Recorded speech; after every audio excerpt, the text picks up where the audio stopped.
Welcome to the Money Pig Podcast, presented by Goodwin Investment Advisory, where our mission is to lead you to financial pig, peace, independence, and generosity. I'm your host, Tim Goodwin. All right. Well, welcome back to the Money Pig Podcast. We are super excited to have two guests with us today.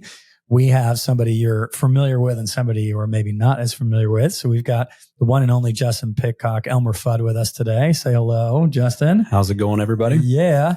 And we also have one of our amazing clients, John Pratt, on the phone with us here today. How's it going, John? Great. Good afternoon, everybody. Yeah. Thanks for joining us. John, where are you calling in from today? I live in Gulf Shores, Alabama. Yeah. How often do you get snow down there, John? Never. The white stuff. The white stuff is more sand based. Yeah.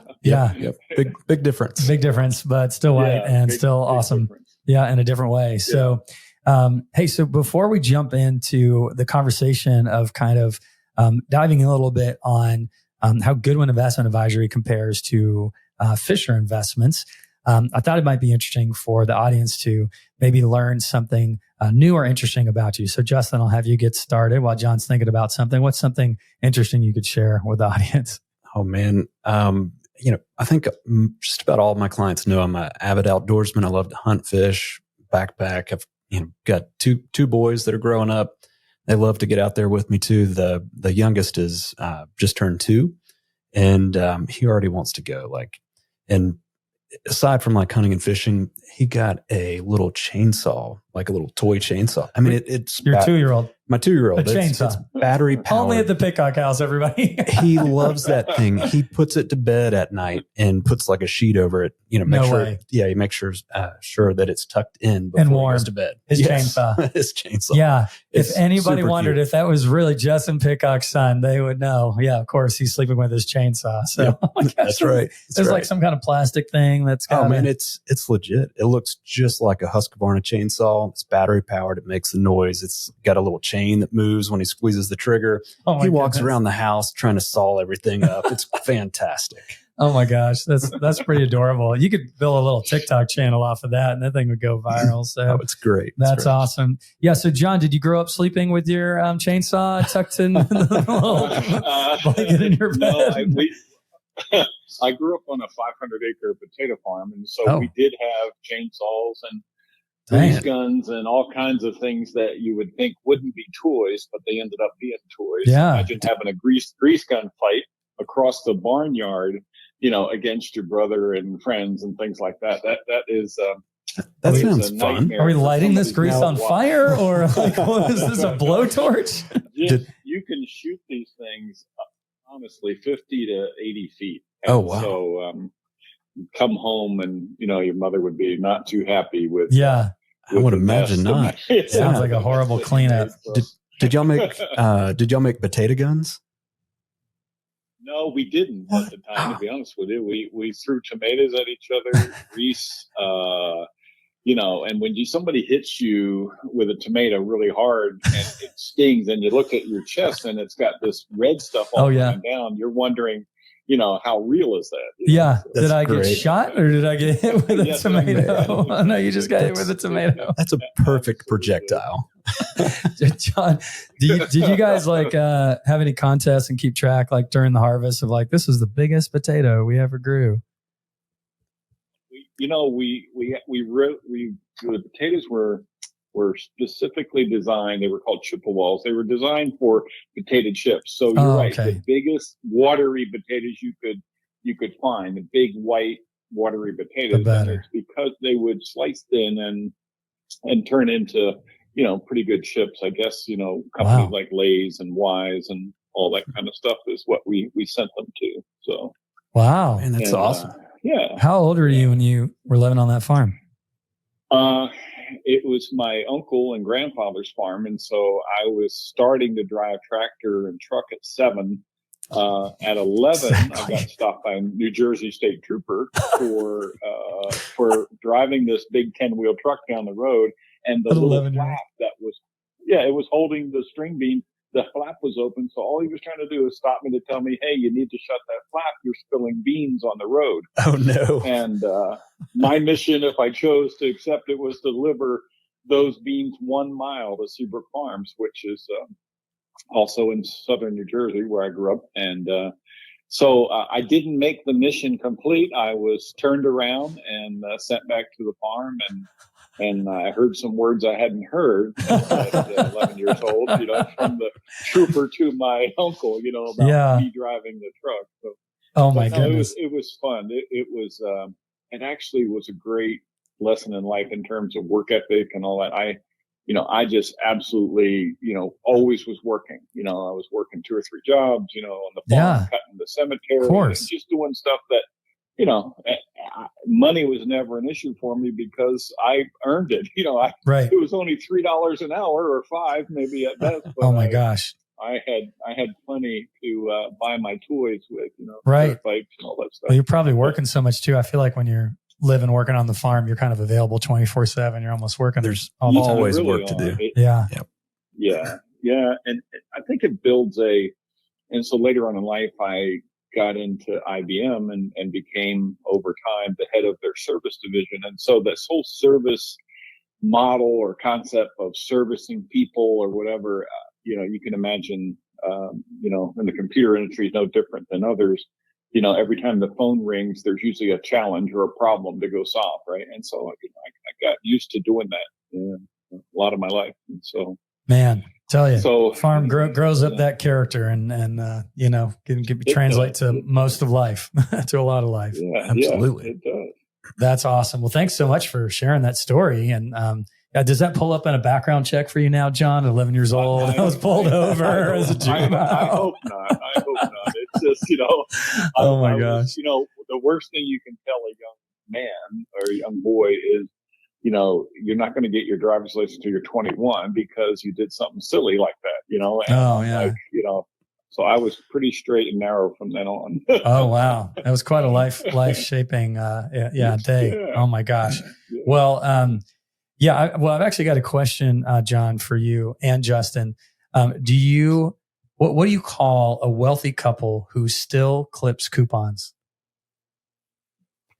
Investmates. Yeah, there you go. Yeah, that's the corny dad joke for you there, John. That's I always got to include that. That's how you know it's an original Money Pig episode podcast. So I thought that was pretty funny. So, anyway, so today we really want to kind of dive in and take a deeper look into Goodwin Investment Advisory versus Fisher Investments. And, full disclosure, whether you're aware of Fisher Investments or not, they are really a global firm. They have a strong presence in the U.S. And so they're a very, very large firm. We are a small boutique firm. So these are some of the differences. But if I kind of start with why, as far as our topic for discussion today, why are we talking about this? The firms are very, very different, and we both have some similarities, and then we have some things that are stark contrast. They have a very strong marketing arm and efforts, and they just don't have that great of a reputation online. I don't talk to a lot of folks that have a great long-term experience with them. Some do, and I'm sure some are having a great long-term experience with Fisher, but we tend to attract a different kind of client, a different kind of individual. And so often when we clients are looking at potentially hiring our firm, they may have been approached by Fisher. They may have reached out to Fisher through their other online efforts. And so they're comparing and contrasting us to Fisher, so much so that we actually created a site on our website that helps folks to compare us to Fisher. We don't think that we're always the best option for folks, but we certainly want people to be better informed, because they make better decisions. And in full disclosure, John, your daughter, Tara, works with us. She was actually one of the folks that worked with was the project lead on that Fisher versus Goodwin Investments thing. But we're grateful for you joining us today, because I think that was maybe part of your story. So maybe you could share a little feedback about that. Sure. I've moved around the country, 17 times. So I had a long-term financial advisor in the North Georgia mountains. He was based out of Jasper, not too far from you guys. And and I thought everything was going fine. And he and I actually became, friends and everything. But what I found out in these, relationship models is that, companies would come to him and try to push, high commission products and platforms and things like that. Yeah. And I saw that, and I would ask him about that. And he said, "Oh no, this is the best insurance platform to be on right now. And we need to move from this to that." And so he would just constantly move me around based on, I found out later that what was the best commissionable products for him. Right. And so, when you experience that, it's kind of like when you have a really bad meal, you try not to go back to that restaurant, Right. You probably don't. So I started out, with that experience. And so I was looking for, an alternative to that. And especially moving around the country, I thought, well, maybe a larger firm, like Fisher would make more sense. And my goodness, they market the heck out of themselves. In fact, they seem to spend so much time on marketing and everything. It just, as I went through that process, it felt less and less human, less and less personal, less and less focused on, about me and what I was trying to do. It was, we had to kind of get in line for when your next turn in the barrel is to talk to one of our people. And I thought I just thought that it wasn't in alignment, guys, with what I was looking for. And so, yes, your marketing person, reached out to me and said, "Hey," raised their hand and said, "Hey, we've got a pretty interesting model here. And it's a great family-based team. And even if they're not all part of the same family, they're part of the same business family."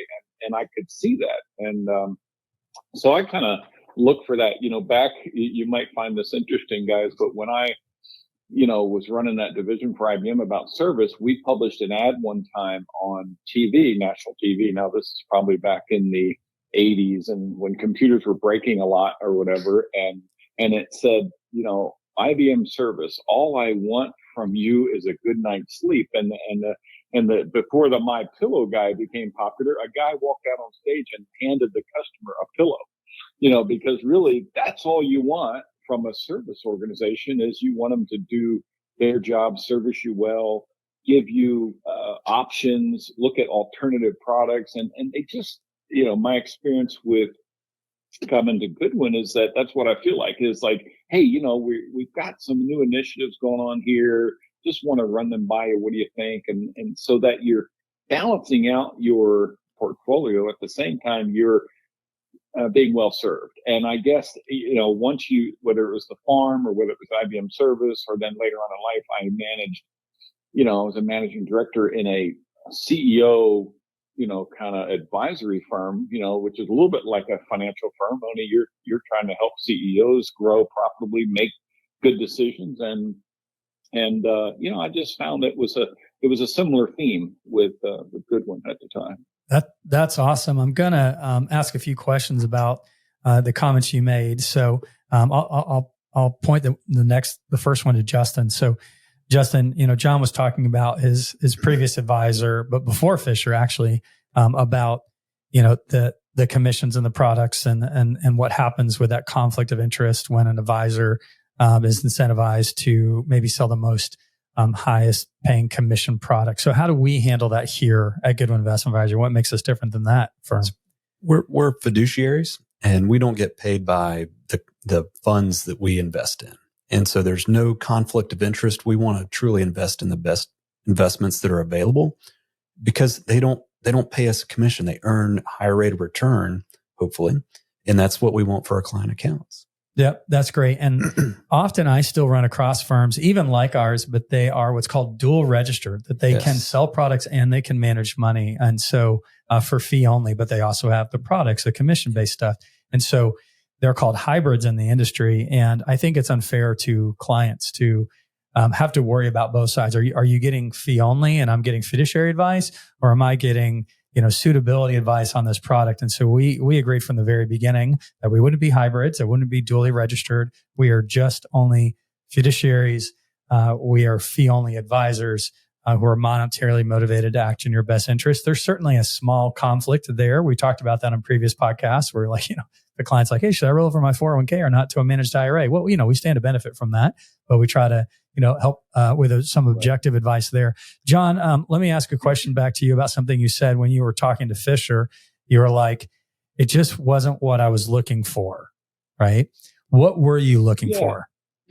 Well, I, to be honest with you, I've hired a bunch of people in my life. I've had thousands of people work for me and teams. And so I always looked for a team of people that were verb based, not noun based. And what I mean by that is, they actually felt like they needed to be doing something all the time, like Goodwin. And then the Fisher was more, let me tell you about us as a team. And it was more noun based in terms of, this is what we have. This is what you can go find out. This is, it was all on me, and I could talk to administrators, but I couldn't get to, someone that made decisions or someone that was, kind of long-term looking out for my personal interest, and then could relate it to Tim and Justin, could relate it to what was going on in my life at the time. Maybe I was just headed into retirement. Maybe I was not going to have the same portfolio, right? And Fisher, having to have half a billion or a whole kinds of money, it was just a different model, and it was more fitting into their model than it was, how about me as the model? Are you looking at me at all? Right? And so, I know it sounds simple, but I just didn't feel like there was any time listening to me rather than talking to me, Interesting. Yeah, that's a lot of the research shows that in the industry, that the clients that leave their advisor and go somewhere else is because they don't feel heard and understood. Right. They feel like the advisor's talking over their head, doesn't understand who they are, their goals are, their objectives, which I guess gets a little surprising for here at Goodwin, because I feel like that's just how we're wired. That's how we start. That just feels natural. But, something that you're saying that I put in a soundbite years ago is we want our clients to feel known, not like a number. Right. And when you, and the same thing, Fisher's not the only one. And it's hard when you get big and you scale and you're at a big bank or a big broker dealer or a big RIA like Fisher. It's hard to feel known. You feel more like a number. Like you said, I got to get in the queue to talk to somebody, So here, all our advisor, Justin's your advisor, John. We haven't said that clearly yet so far, but, Justin's a certified financial planner. All of our advisors that are the primary point of contact for the client are certified financial planners. Based on our research, that's not necessarily always the case with Fisher. And one thing, and I think, John, about this too, especially with Tara working with us, is that our reputation, my reputation, the team's reputation is just so important to me. You know what I mean? It's just that reputation, so priceless. I can't buy it. And I can't I can't buy myself out of a bad reputation either. So like having that good reputation is so very important, and not the reputation that I articulate to other people, what I hope it is. It's what the clients have said about us and what they've said publicly online. Right. And so, we do have clients that have left us reviews online, at Google and at Yelp. If they left a bad review, we could not hide it. Right.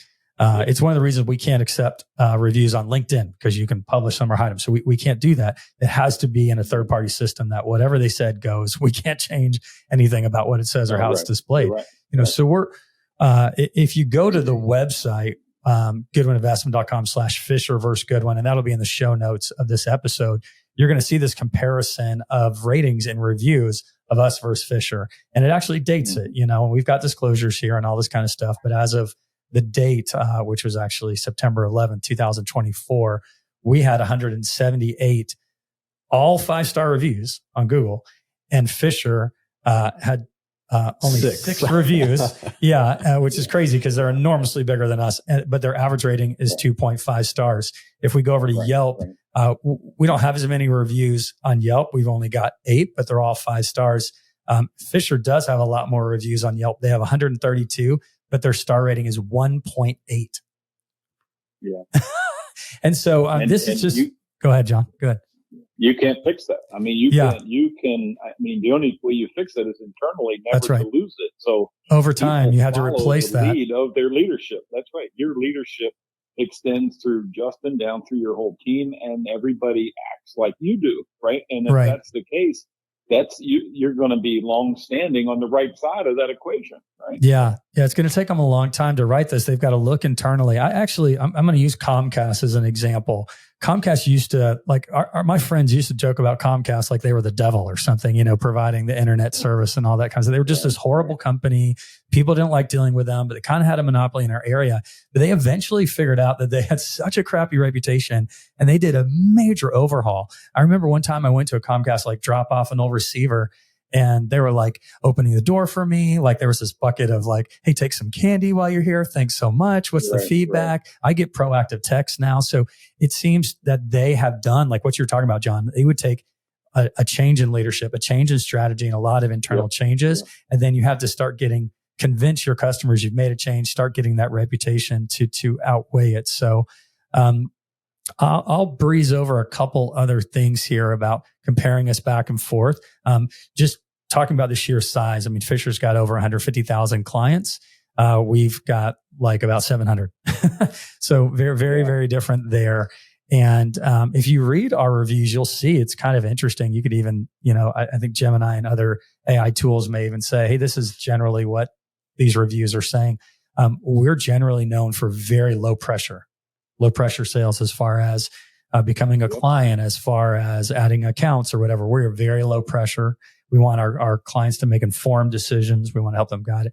And like you said, Fisher's kind of known for high pressure. They really do stay on you. I've had some people tell me before that sometimes they think they're better at marketing than they are at managing money. Now, again, full disclosure, they're probably good at managing money, and it depends all the time on your risk tolerance and the timing. But they do spend a lot of money on marketing, which is why they're so well known. We currently have 6 advisors. Fisher has 1,574. So we are definitely more of that independent, like you're saying, John, like family run, family feel, community boutique.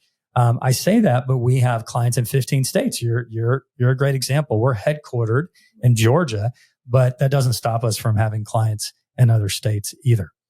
So, John, what would you go ahead? Technology enables you to be anywhere. Exactly. Right. Whether it's doctors or lawyers or whatever. Right. So it's just, and people, my experience, Tim and Justin, is people stay, in my opinion, too long with their financial planner because maybe their father had this guy or whatever. Mm-hmm. And the same with accountants.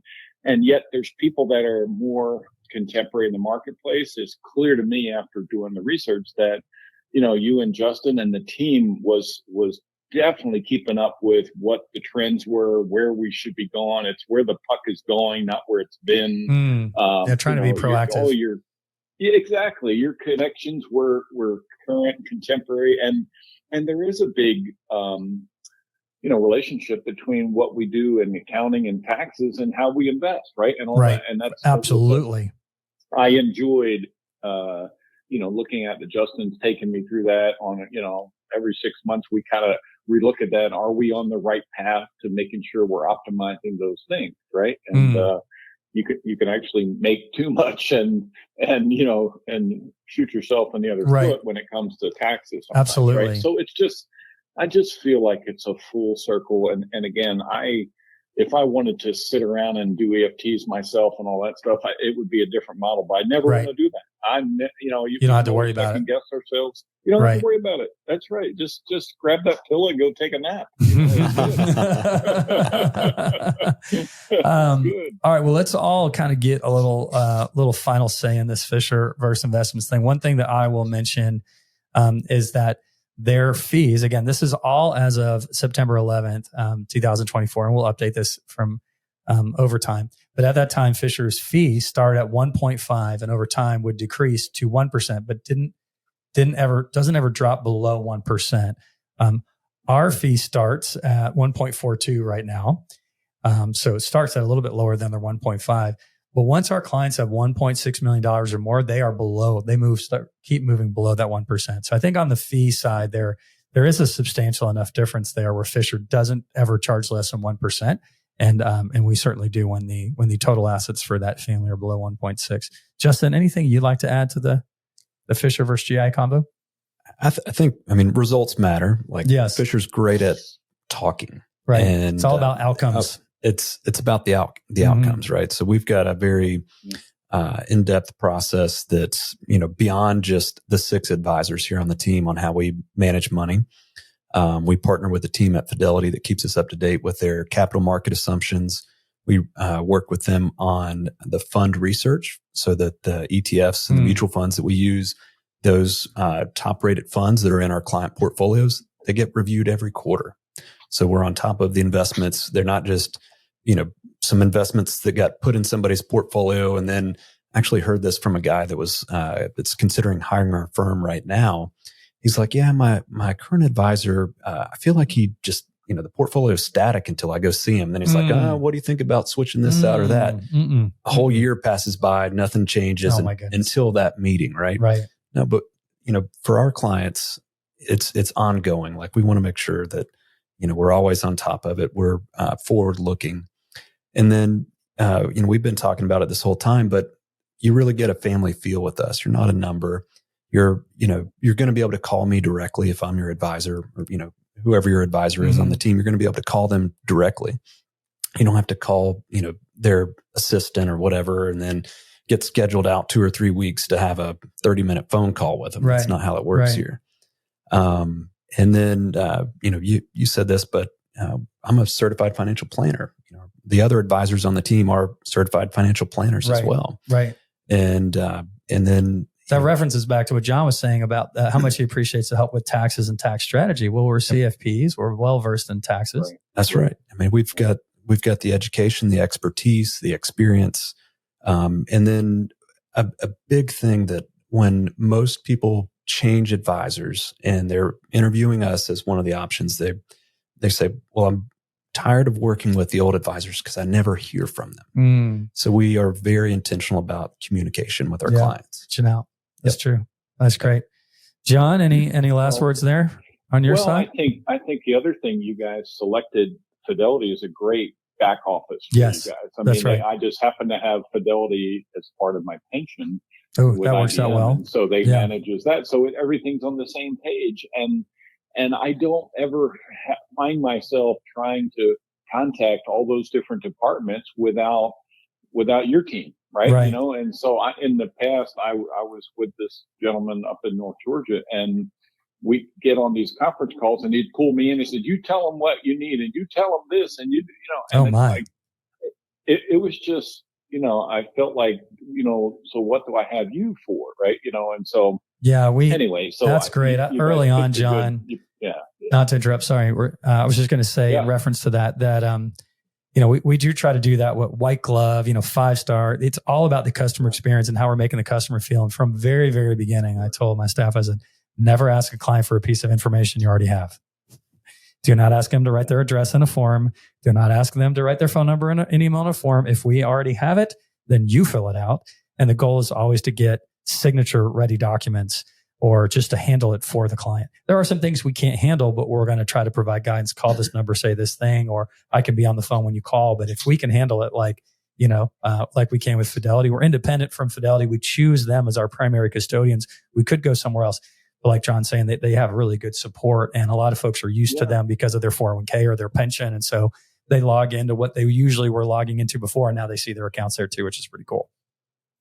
Well, even it goes, like I said, your leadership, Tim and Justin, kind of go right down into the entire team. So when I'm looking to, move some money around because tax season's coming, I got to pay more, your team is so responsive. And then on top of that, they ask questions like, well, should we not put a little bit more in the tax side of, this time or whatever? And they're absolutely correct. It's just, I wasn't thinking of that, So even down to the people that are pushing buttons and executing, trades for you, they're thinking about the client. So that client-centric approach makes a big difference, and having folks that are educated and know what's going on. So, well, John, we thank you, man, so much. Thanks for jumping on. We appreciate it. Love the story about growing up on the potato farm, fighting with grease guns. I'm never going to lose that image in my mind. Getting pulled over at 11 years old, driving a tractor. Yeah. That's awesome. We're really, really grateful for you. Thank you so much. And hey, thanks for raising an amazing daughter. We love having Tara on the team. She's incredible. Well, again, I hope that, this whole leadership thing and being a servant leader, which is your firm. It's clearly, if I look it up in the dictionary, your firm shows up there under servant leadership. That's funny. We pay a lot of money to get it in there, John. Yeah, thanks. Well, it kind of goes around. What goes around goes around. So I that's think so it's kind. great. So no, appreciate you guys. Thanks for the opportunity to provide some input. Awesome. Thank you, John. Thank you, John. Thanks so much. Justin, here, before we sign off, we officially let go of Mr. John Pratt there. There was one concept. I know we're a little bit long, but I just want to share about this one last concept, which I always feel a little funny talking to a client about. So we'll save this till after John pops up. And that is this philosophy around here. It's like our marching orders. It's our motto. Okay. Angela's sitting across the table from us. She's the one that executes on this really more than anybody else. And what is that motto? Justin? We care more. We care more. Okay. And, I remember, I don't know if it was COVID or if it was before that. I felt like we were all like on some walk or we were all talking as a team on a retreat or something. And I said, who do we care more than what? Right. And so we had this great conversation as a team. And what the team come up with? More than you would expect. Yes, exactly. So I don't know if we care more than Fisher. That's up to the eyes of the beholder. I think so. We think so. Yeah. Put my money on it. But I would say, John, do you think we care more than Fisher? It's not up to us. There's a lot of great financial advisors out there. There's a lot of great companies that care. But we do try to care more. How do we show that? Or how does, Angela across from the table end up showing that a lot for our clients? So, Angela creates these, powerful moments. And it's when a client has a milestone, maybe they're celebrating becoming a millionaire or, paying off the mortgage, or, maybe it's something sad, like, they've gone through a tough time. She'd send a box of sunshine, and that's BOS, box of sunshine. It's something to let our clients know that we're there with them, that we're thinking about them, we care. And so I think that goes a long way. And then just how we can, help with finances and planning as these different sort of, life experiences happen. But, we try to live it with our clients. Yeah. It's like it's like a physical, tangible version of empathy. It's like we want to share in the joy and share in the pain with our clients. And we're very faith-based, a lot of Christian values amongst us. Like we want to try to be the hands and feet of Jesus. We want to try to, let our clients feel the love. We can put our soul and all of our effort into, their investments and their planning, but we also want to just kind of connect with our clients as real people and as fellow brothers and sisters, and sharing those joys and sharing those pains as well. So I think it's like you said, it's not something we advertise. We don't really try to say, this is why you should hire us. It's something we're just like, hey, when you get here, we hope you feel that way, that you're known, that you're not a number, that we care about you and your family, your goals, and that we're helping to guide you towards making better and better financial decisions. Like John was saying, it's helpful when we say, well, what about this or what about that? He's like, oh, yeah, that would be better. So, yeah. Oh, yeah. So if that didn't pick up in the microphone, Angela was just shouting. I need to keep telling she needs a mic too. We celebrate that as a team. So we bring it up when we meet on Mondays. Hey, what milestones were celebrated and how many people were tired? Angela literally has a box out in the front that'll be shipped out to, as a thank you, not as a thank you, as a wow to clients who just told us they paid off all their consumer debt for years. This is the first time they're debt free. Wow. And awesome. We sent them something to say, hey, we see you. We're celebrating with you. Welcome to the club. Cheers to your future. So, well, Justin, thanks so much for coming. In true form, I always like to sign off with something that we're grateful for. So as we're thinking of something, you're thinking of something you're grateful for, I will share that I'm grateful for trucks, just period. Mostly my truck though. Then, I know you have a truck, but my truck's in the shop right now and I don't have my truck. And now I'm on week 2 of not having my truck. And I'm like, I didn't really want my truck. Damn. Yeah. Well, one of my daughters is learning how to drive and, she's broken my truck a little bit on a mailbox. So Dang. It's all good. It's all good. So anyway, just grateful for the truck that I don't have right now. What about you? I'm grateful for snow days. Right. Yeah. Hoping to get that tomorrow. They already announced it. Okay. School's closed. There's a snow day. Yeah. And whether the snow comes or not, the kids are off. Yeah. So yep. It'll probably rain. But. Yeah. Anything but ice, right? All right. Well, Justin, thanks so much for your time. We really appreciate you coming as always. Thanks everybody for listening. Having a great day, and feel free to go to the show notes and click on that Fisher versus Goodwin Investment Advisory kind of. There's a table there, and there's some more explanation. If you're interested, reach out to goodwininvestment.com and schedule an intro call. Have a great day. Bye. Thank you for tuning in to the Money Pig Podcast. We hope you enjoyed today's episode. To stay updated on new episodes, be sure to subscribe wherever you listen to podcasts. If you found value in today's discussion, we'd greatly appreciate it if you could leave a rating and review. If you have any questions about the topics we covered, feel free to visit us at goodwininvestment.com and reach out. This episode is produced by evance.net. This podcast is provided for informational purposes only and should not be considered as investment advice, a solicitation to buy or sell any financial products, securities, digital assets, or other investment vehicles, nor as a basis for making any financial decisions. Goodwin Investment Advisory is a registered investment advisor with the SEC, CRD number 131193. Please note that the host and or guests may personally own securities, digital assets, or other investments mentioned in this podcast. Investments carry risk and are not guaranteed unless stated otherwise. We strongly recommend consulting with a qualified financial advisor, tax professional, insurance professional, and/or legal professional before implementing any strategies discussed in this episode. Lastly, past performance is not indicative of future results.